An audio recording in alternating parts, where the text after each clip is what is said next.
Stoke-on-Trent. The potteries, very much part of Britain's industrial heritage and the old industrial revolution. Fast forward just around 150 years and there's a new wave of investment going on here, urban regeneration, and the opportunities to make money from property in the area have returned.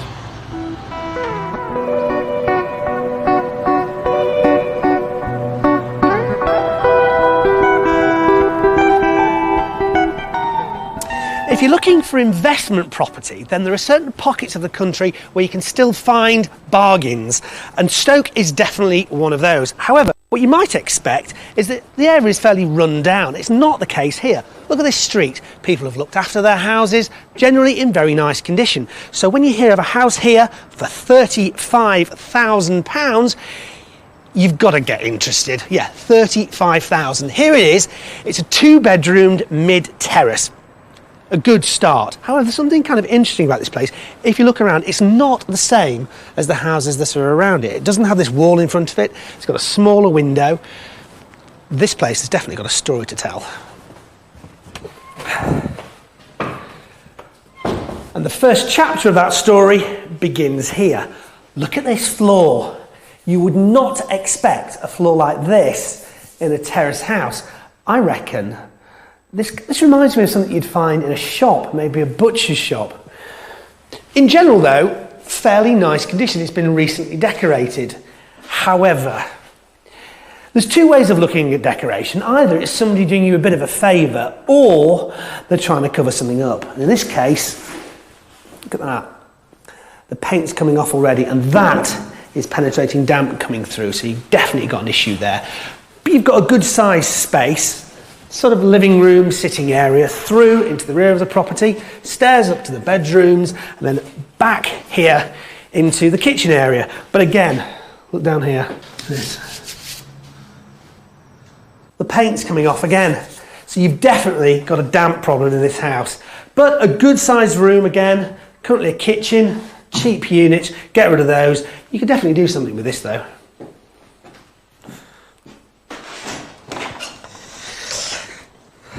Well, it was all looking fairly good, and then I came outside, because it's here that you get to see the real state of disrepair that the actual fabric of this building's in.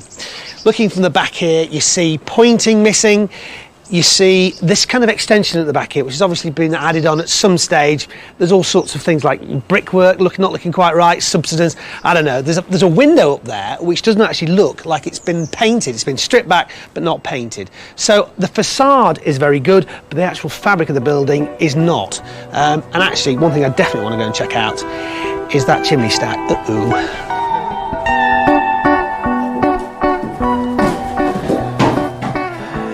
I figured as much. If that isn't a problem now, it's a problem waiting to happen. Look at that chimney stack. You can see that there's no pointing, or very little pointing, in any of the bricks. And the bit where the chimney stack meets the actual roof tiles is supposed to be a thing called a flashing. It's normally made of lead. In this case, it's made of decaying, well, I don't know what, concrete or something? That's not good. That is definitely going to allow water in, and that's going to lead to penetrating damp. Big problems. Get that sorted out straight away. It's not a huge job, but it probably will require scaffolding. As far as I'm concerned, the biggest problem with this house is the position of the loo. This is it, and it comes off one of the 2 upstairs bedrooms. If the position wasn't bad enough, the colour, look at it, it's vile. What do you think? Cranberry? Burgundy, perhaps? Well, whatever colour it is, it has to go out. However, at a guide price of just £35,000, there could be a profit here if someone took the time and money to renovate it. But would it be worth it? I asked a local agent.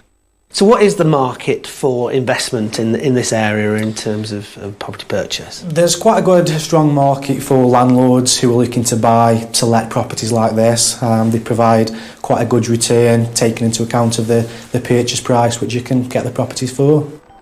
At a guide price of £35,000, this would be an ideal property for someone looking to start out in a buy-to-let. And there's a firmly established rental market here, so demand is good.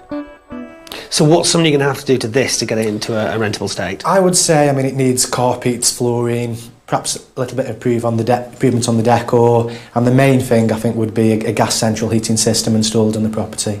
And if it was done up, what kind of figures could somebody look forward to? To rent the property, you would hope to achieve around £300 per calendar month in that region. And with a rental like that, it would certainly cover your mortgage payments. But what about selling it on in the open market? A property that's modernised, probably to a better standard than this, but to a good standard, you could expect to achieve around the 60 mark for the property. Well, yes, there are a few bits and pieces to do on this house, but for £35,000, this is an investment property snip. Let's see who's lucky enough to get it when it goes to auction.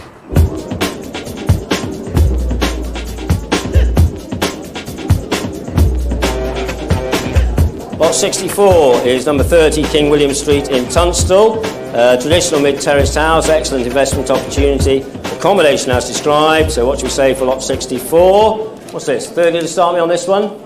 30 in the Ireland bid at £30,000 for lot 64. At £30,000. 35 anywhere? At £30,000, £35,000. 40 is it now, sir? You're saying one, that's £36,000 at £36,000. 37 is it now, £37,000. 38, £38,000 at £38,000. 39.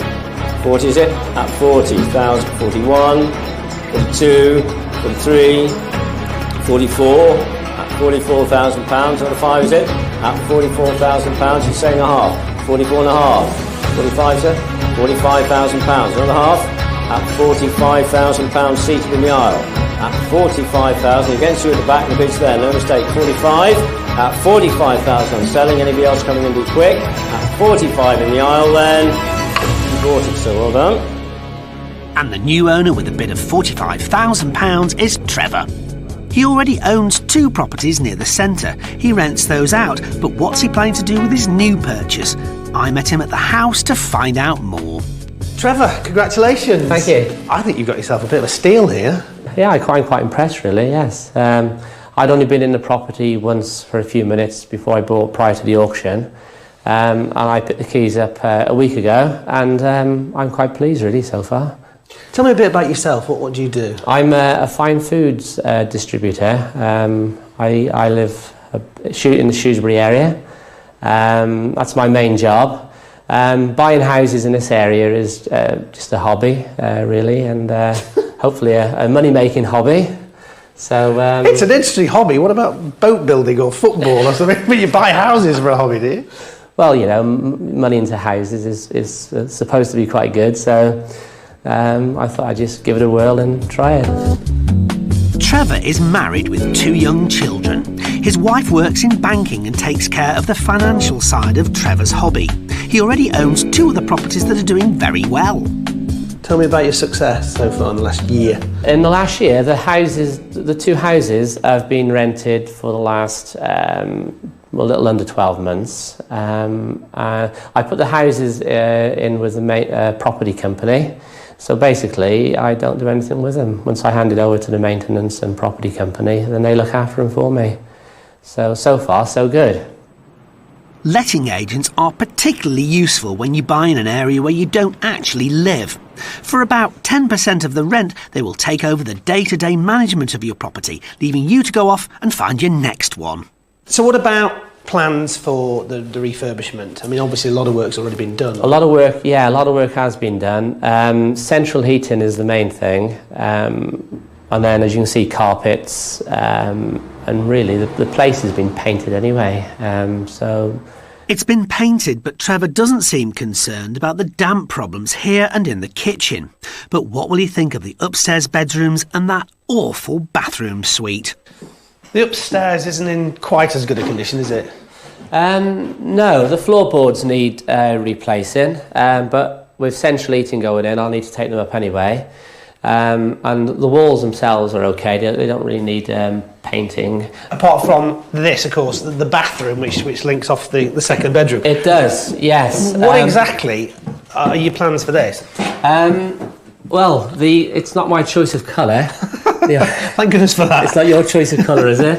But it's okay, it's in good nick, it just needs a good clean up. I don't think I can see myself taking it all out and replacing it. What about the position of it though? Most terraced houses in the area do have the bathroom leading off the second bedroom. It's just one of those things, really. So it's not something that puts people off? Not really, no. It's, as long as there's a bathroom and it's in the house, that's the main thing. Well, that's true. At least it's in the house as opposed to in the back garden. Well, yes, true, yes.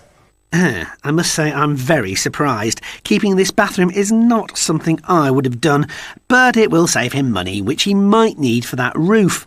With a budget of just £5,000, I think Trevor has slightly underestimated the work needed. But what's his timescale for the renovations? Because this is more like a hobby to me, I'm only up here roughly 1 day a week. I'll give myself about 2 months to finish the property. 2 months? Yeah. You're doing a weekend. We have people who'll completely rebuild houses in a fortnight. Well, it might be less then, yeah. We'll go for a month then. So once you start, though, if you do get a bit carried away, when you bought a property and you want it to look nice for a tenant. Trevor's definitely got the right intentions, but I can't help feeling that he's hoping for too much from this house. We'll be back later in the show to find out how he's doing. We're back at King William Street in Stoke-on-Trent, where fine food distributor Trevor bought this 2-up 2-down mid-terrace for £45,000. As this was the third investment property he'd bought, he thought it was going to be fairly straightforward. The place has been painted anyway, so it doesn't need a lot doing to it, to be honest.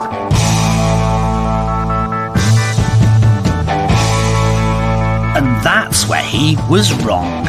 Trevor bought this property without getting a survey done, and when we went back a few months later, it was clear that there was a lot more work than Trevor had first anticipated.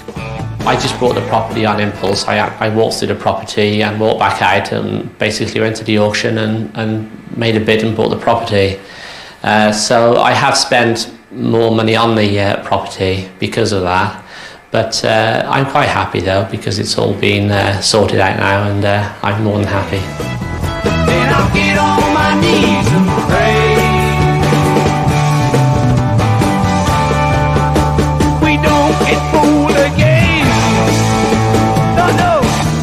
There's certainly no chance of Trevor being fooled again. He's risen to the challenge and taken all the problems in his stride. The damp walls have been replastered and Trevor has installed central heating throughout, but the real problem was that roof. The fireplace was taken out of the dining room and second bedroom, and the chimney was not supported in the attic. So the builders had to, or the roofers I should say, had to take away all the back roof to get an RSJ through to support the chimney breast. While they were up there, the lot of tiles were broken. It was the original roof, so it's quite an old roof, roughly about 100 years old. So the best thing to do, really, the more practical thing to do was, while the roof was off, to change the whole thing, have a new roof. As well as the new roof, Trevor has also repainted the windows and fitted a new kitchen door. But what I'm really pleased about is that he's got rid of that awful cranberry-coloured bathroom.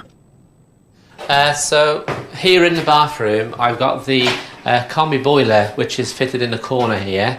This will be, I'll have doors on the front with shelving above and below to make shelf for storage. I've had a new bathroom suite fitted, white, central heating of course, and tiling, and basically that is it. Overall, Trevor has done a really thorough job on this house and the work has been completed to a high standard. But it's put him 4 weeks behind schedule, so what effect has that had on his budget?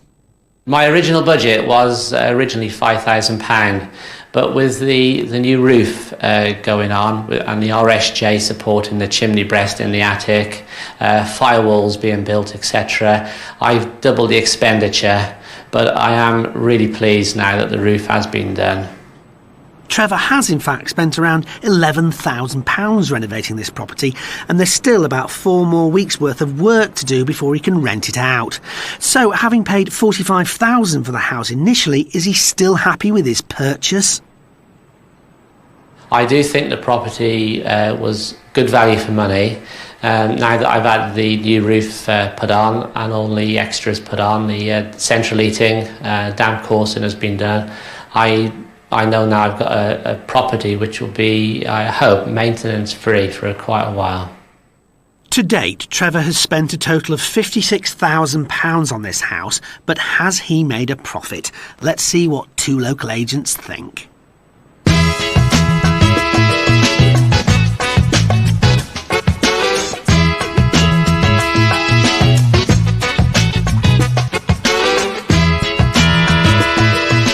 I think the main jobs that we needed have been done, particularly the damp-proof course.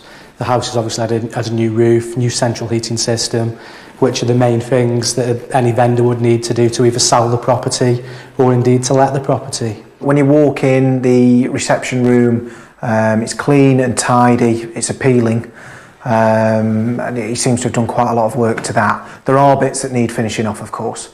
It's just general cosmetic improvement now, carpets, finished off the decor, etc., and just a good clean and tidy of the house, and I think it's going to be ready to sell or let. After spending £56,000 on this house, how much could Trevor sell it for? After the renovation has been finished, I would suggest we'd look to market in the region of 60 to 65. I would put it on the market for 59,950. That could be as little as £5,000 to £10,000 profit, which is a rather disappointing margin. But what does Trevor think? I was thinking along the £60,000 mark, so anything above that would have been a bonus. So I'm quite happy, really. Well, Trevor's happy with that, but it's not enough to convince him to sell, and I think that's a wise choice. But what can he expect to get for rental? It would rent for around the 300 per calendar month. I would recommend a rental figure in the region of 300 to 325 per calendar month. 325 would be great, yes, but I'd be happy with between 3 and 325. And that's £3,600 a year, which should easily cover his mortgage. All in all, things have worked out well for Trevor. There may have been a few surprises along the way, so with only a few weeks to go until completion, what's he planning next? I'm going to take it after this property has finished. I'm going to take it easy for a while and spend more time with my two boys, Robert and James. But I'll probably get itchy feet, and you'll probably catch me lurking around the local auction room one of these days. And I'm sure that when Trevor does buy his next property at auction, he won't waste any time getting it surveyed first. We don't get fooled again. I'm in the West Midlands now, in Tunstall, an area of Stoke-on-Trent. Traditionally famous for its potteries, it's probably more famous now as the birthplace of one Robbie Williams. Time to move your body. I don't wanna rock, DJ. Well, while Robbie can rock the DJs, our next property wouldn't even rock the boat, because for a guide price of 15 grand, all you get is a plot of land. Well, the plot is at the end of a fairly nice residential street, so that's definitely a good start. And I understand it has been used for many years as a garage. Well, it's a big garage, that's for sure. But the actual plot itself is not huge if you're looking at development. And bear in mind that we've only got so far outline planning permission, which basically means the planners have said, well, yeah, I suppose if you want to build something there, we'd consider it. But what we want to see is full architect's drawings and some proper plans.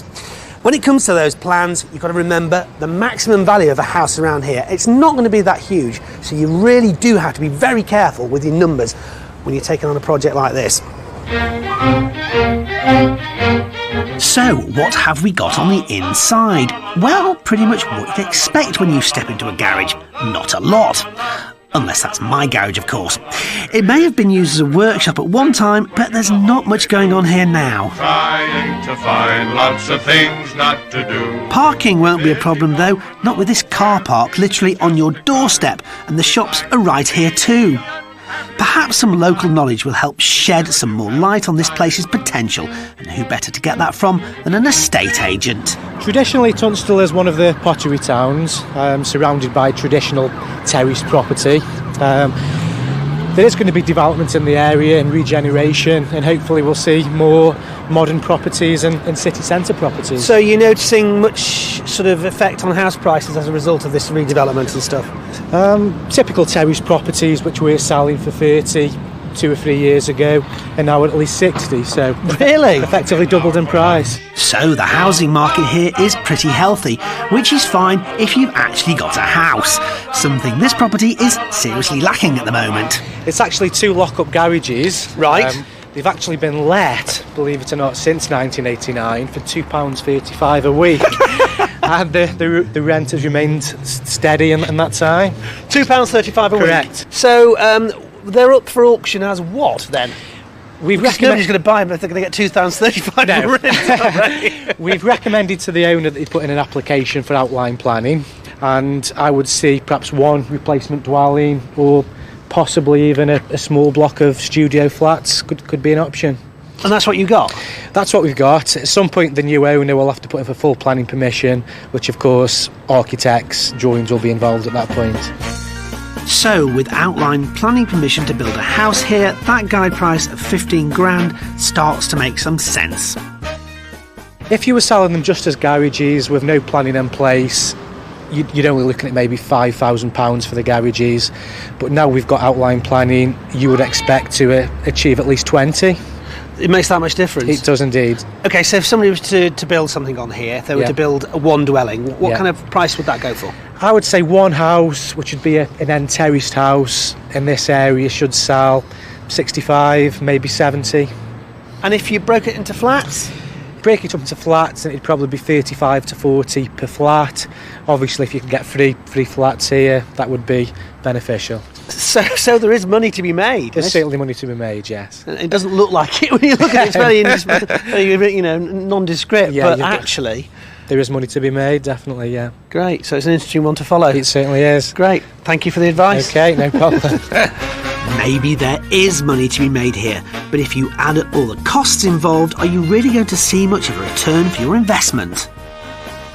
I'm not sure about this one. 15 grand for an old set of garages with outline planning permission. Thing is, it's outline planning permission for just 1 property, and round here that probably got a ceiling price of about 60,000. So let's say 15 grand for the plot, build cost on that 40,000, that's 55,000. There is not much money in this. I don't know if I'd go for it. Anyway, let's find out what happens when it goes to auction. Let's see if there are any Arthur Dailies out there looking for a nice cheap lockup. Lot number 11, the building plot to Arthur Street in Tunstall. This is quite interesting actually, because when I first went out to look at the land and met the lady owner there, it got a couple of lock-up garages on it, and she thought it wasn't worth a lot of money. So I advised her to try and get planning permission for residential developments, which she did, and obviously that has increased the value considerably. It could be anything 15, 20,000, something like that now. A nice little opportunity for somebody. So what should we say for lot number 11? What's this, 10,000 to start me here? 10,000 to start me, lot number 11. 10,000 I bid seated, thank you, at £10,000 seated.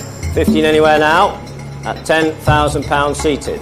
At £10,000 seated left, at £10,000. 10,000 only bid for lot number 11. Take 1 if it helps. Does. £11,000. You coming in again seated? £12,000. I have seen him. £13,000. Seated? No. No? Okay, in the corner. £14,000.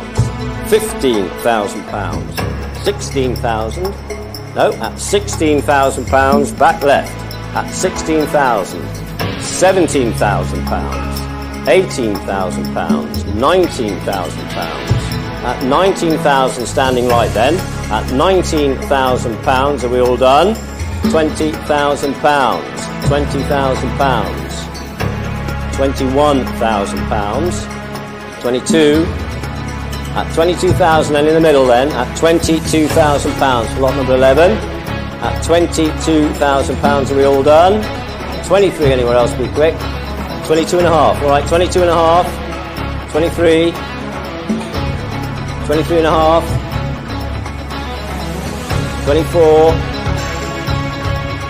24,000 in the middle, you're shaking your head. 24,000 in the middle then, are we all done? At 24,000 the bids there, be quickly coming back in, I'm selling it at £24,000. I've sold it, you bought it, so well done. So, the successful bidders for Lot 11 are friends and business partners Rob and Paul. They've only been property developing together for less than a year. Before that, Rob was working full-time as a chartered surveyor, while Paul was the manager of a brewery. So what better place to meet up than the local pub?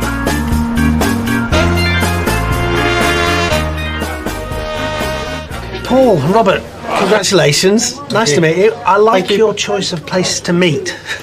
Let's have a beer. So, you got yourself a very interesting project.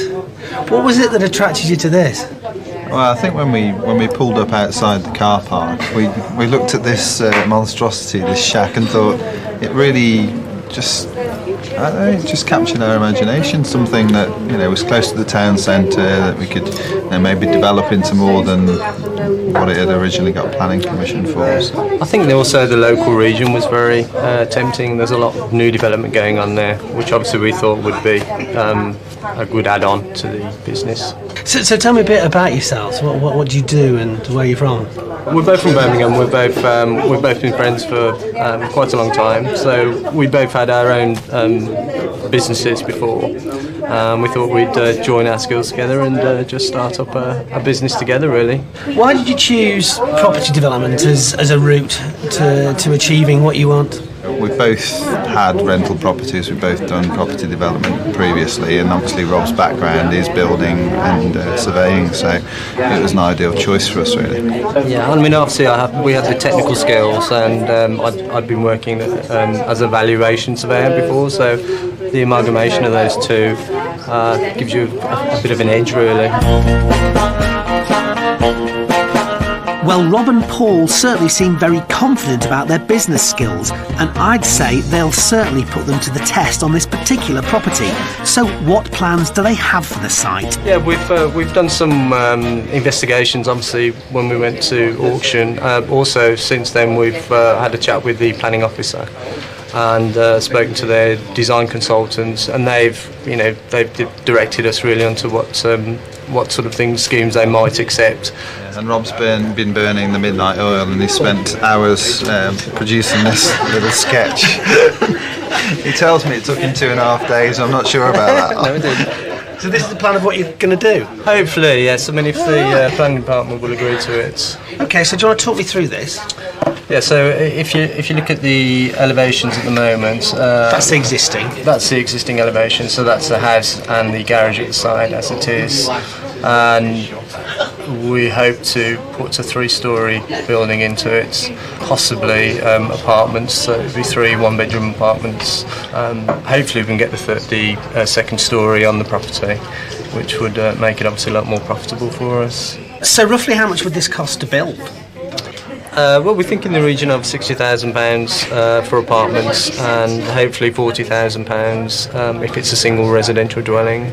Okay, so if it's £40,000 for a single residential dwelling and you paid 24 for the land, so we're up to 64,000. Yeah. Is that a bit close to? It's close to break even, but when we actually looked at the plot, the primary reason we bought it was the potential to actually put apartments on it as opposed to a house. It doesn't actually lend itself particularly well to be a house because it doesn't have any garden to it. So when we saw it, we instantly thought apartments would be the way forward. So for us to make money on it, it's got to be apartments, I guess. So if there were apartments then, 60 grand build costs, 24, you're up to 84. What kind of price would you sell these for, do you think? It's unlikely we'd sell them actually because we rent properties, but if we did, then it would probably be between 35 and 40,000, I guess. So you're looking to build these potentially to just rent out? Yeah.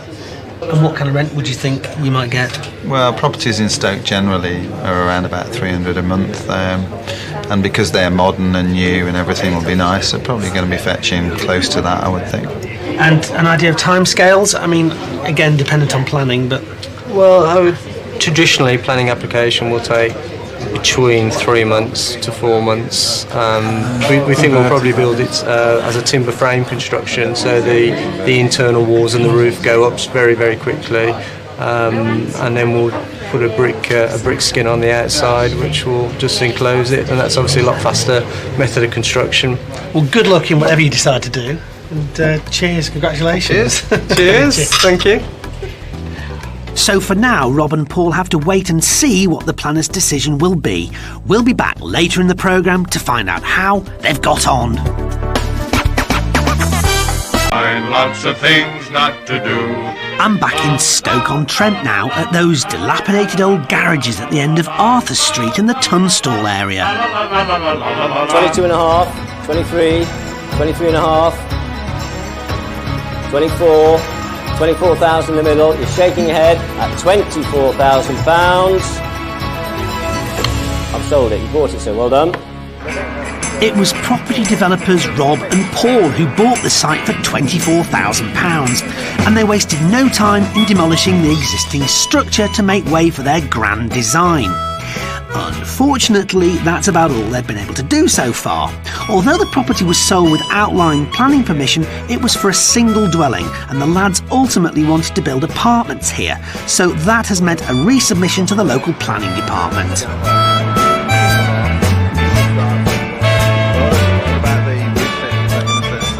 Put planning application in, and we've made a few revisions based on the meetings that we've had with the planning officer, and we're now at final stage waiting for a planning decision. Initially we were hoping to put 5 studio apartments on there, but the planning officer wasn't really happy with that, so rather than risk applying and making 5 applications, we brought that down to 3 one-bedroom studio type accommodations. Well, as you come into the building, the front of the building line will be here, and to the left-hand side you'll have the vestibule entrance and then a stairwell. So there'll be 2 flights of stairs servicing the first and the second floor flat.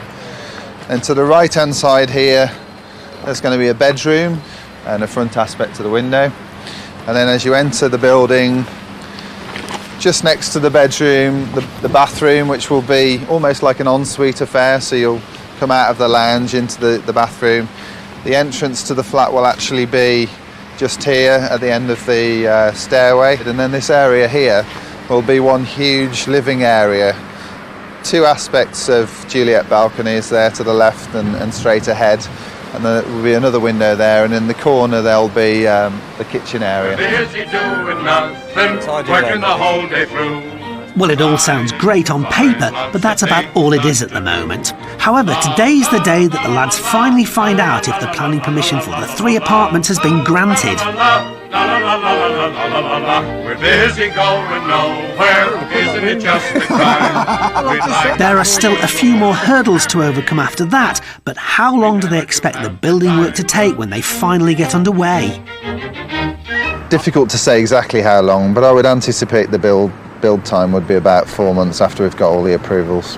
So far we've spent the 24,000 to buy it, probably about £600 in legals, and in terms of time, that's really what it's been mostly Rob's time, which is probably about 6 or 7 days worth of time with the meetings with the planners and drawing up the drawings. So I would say about £1,000 on top of the 24 that we bought, so it owes us 25 at the moment. So on top of that initial spend of 25,000, Rob and Paul estimate their building costs to be between 55 and 60 grand, making a total of around 85,000.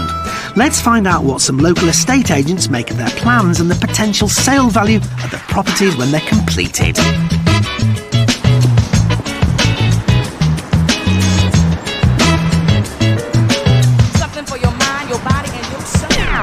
I think to get the plans approved, they need to keep the development in line with the properties that are here already from a visual point of view.